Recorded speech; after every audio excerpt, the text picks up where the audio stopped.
Happy morning to all, respected principal, teachers, parents, and all my dear friends. First of all, I wishing you a happy Independence Day. Today we are celebrating our 74th Independence Day. On 15th August 1947, we got our independence from British rule.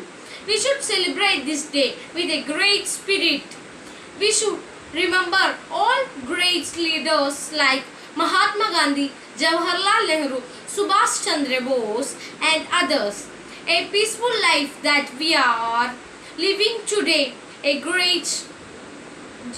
just because of their sacrifice. India is our mother country and we all are its citizens. It is our responsibility to lead our country, the best country in the world. Thank you. Jai Hind, Jai Bharat.